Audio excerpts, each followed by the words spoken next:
party, okay? But before we begin, may I kindly ask for our tambiolo, ayan, with all the raffle tickets inside. Alright, ito lang siya, ayan. So we're about to find out who the lucky winners are. To help us pick the winners, it's an honor to introduce again Chairman Dr. Lucio Tan, who will be drawing the names tonight. Chairman Dr. Lucio Tan, please do the honors and pick the lucky winners.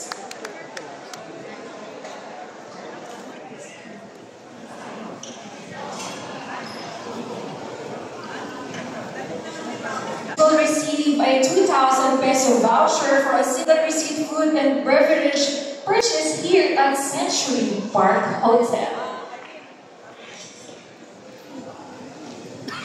And now, the first winner of 2,000 peso voucher is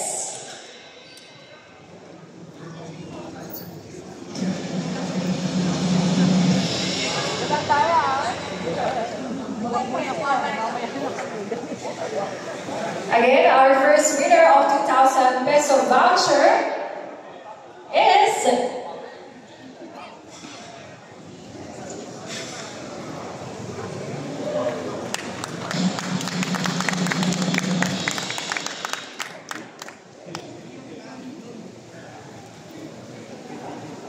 all right, Mr. Justin Arcelius. Justin Arcelius, number 1715.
Mrs. Carmen Tan, and Miss Irene Tan Lloyd to join me here in front as we get ready to light up our Christmas tree.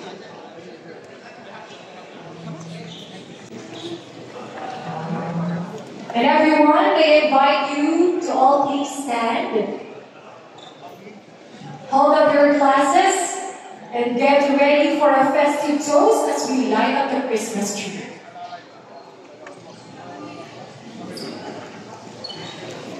And before we should begin with our Christmas tree lighting, we'll be distributing drinks to our guests. Please hold on to your drinks, and once the tree has been lit, we'll raise our glasses and make a toast together to celebrate this wonderful season.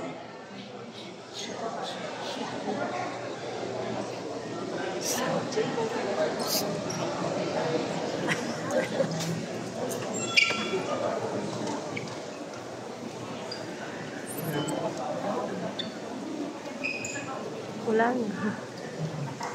Lugi tayo. Together now. 10, 9, 8, 7, 6, 5, 4, 3, 2, 1. Cheers! So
please welcome our beloved and wonderful Vice Mayor, Chi Atienza.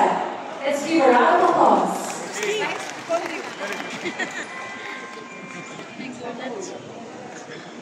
Good evening.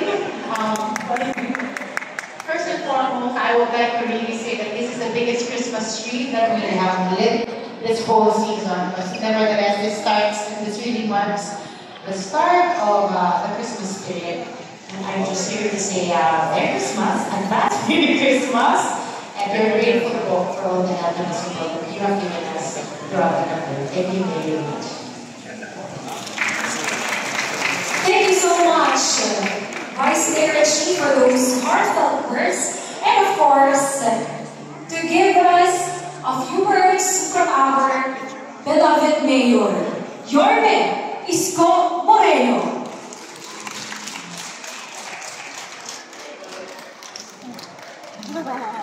Magandang gabi sa inyong lahat,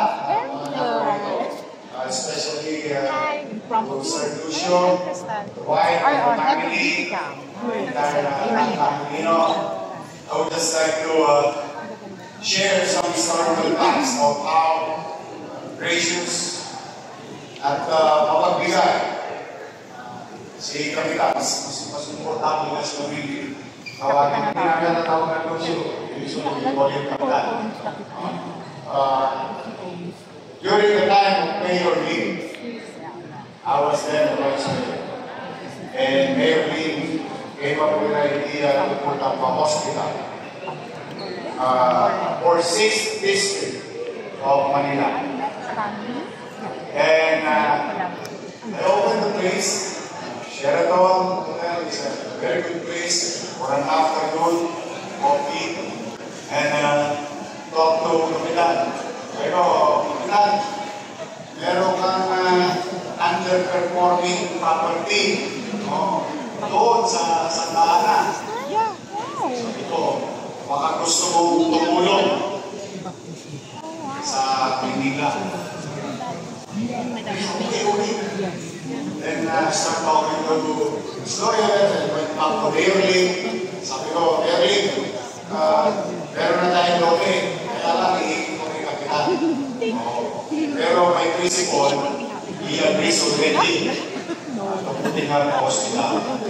And Kapitan, for that matter, property, donated the property, and that's now what you call Santa Ana Hospital. I hope you understand me. It's very old now, but I just wanted to share it to the family, the grandson, the grandchildren, daughters, how kung gano'ng kamay ang inyong lolo sa siyudad ng Maynila. Ayan yung pinawag ko na pinangalanan ko na Tanyan King Foundation doon sa Santa Ana Hospital. And I hope we did not pay the family doing so, having in the hospital through the leadership of Mayor, because noong pandemic, na si Director Padilla, noong pandemic, sa buong mundo, in Manila, and in the country, it became the North Star of COVID facility of the city of Manila. And it did save a lot of lives. And I remember that one story of an 85 years old where intubated and stayed in Santa Ana Hospital for 45 days because there is some COVID. She survived. And that we owe it to our doctors and nurses, and of course, that's kaputihan of COVID. Kaya may kwento, Pasko, ay siguro ng pagmamahala ng pagbibigay. And we're very happy, and it gives the good vibes to the city. And kaya naman kayo mga naparito, pumanatag kayo, ang inyong papalang pusod ay talagang doing our best, not only today, every single day, to encourage to bring back the trust of the businesses in the city, which for this side, in the last 4 months of this new administration, 6,000 plus new businesses were registered in the city of Manila. I'm very happy and excited for Sheraton family. Why? As you can see, ang tagal na katenge nung nasa tapat ninyo. And I try to talk to the proponent. Rest assured that you are the city government nakakampi. Pansinin ninyo, in the last 3 months, tumas na. And I believe in the next 2 years, there will be more commerce and opportunity in this corner. And that will bring more food traffic and opportunity for our Sheraton Hotel in Manila. So with the Dan family, thank you for not leaving the city of Manila. Maraming umalis nung nawala ako. Pero huwag kayong mag-alala. Kayong mga nanatili, magpupuli kami. Kung gusto nyo bumalik, huwag kayong mag-alala. Meron na kayong gobyerno sa lungsod ng Manila. Now, Vice Mayor Gigi and I and the entire City Council and through the leadership of our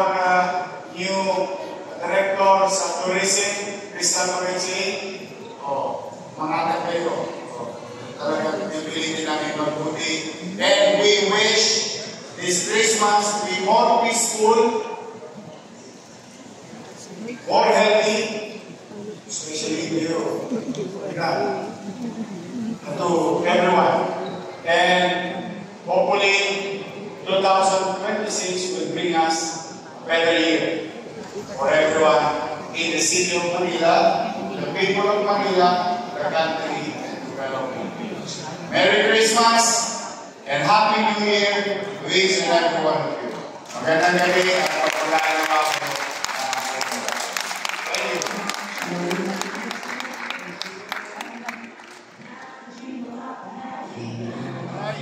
Alright, thank you so much, Mayor Yorme Moreno, for that inspiring message. Once again, a big thanks to our Mayor and Vice Mayor for coming and everyone who joined us tonight.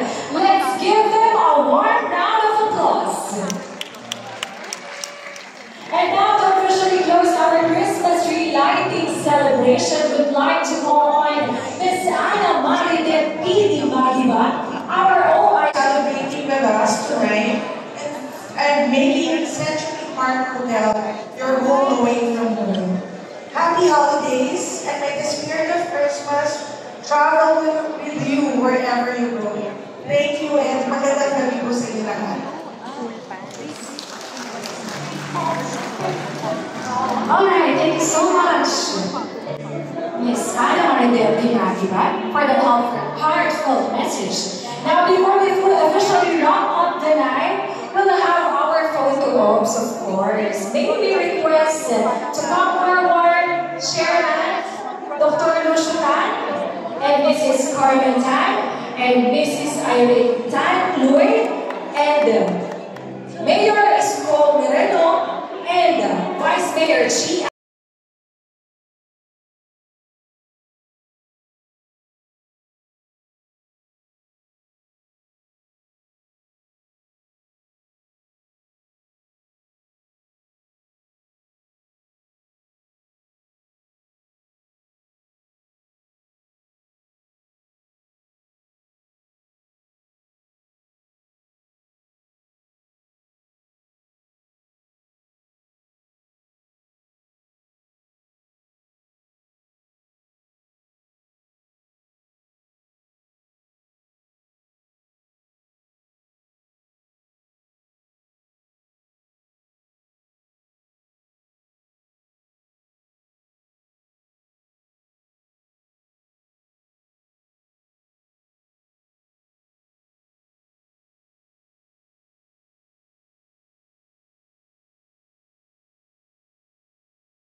Miss Irene Tan Luy, the Tan and Luy family with the CPH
Meron pa yan sa taas eh. Kukulong pa sila eh. Oo, sa record ko yun.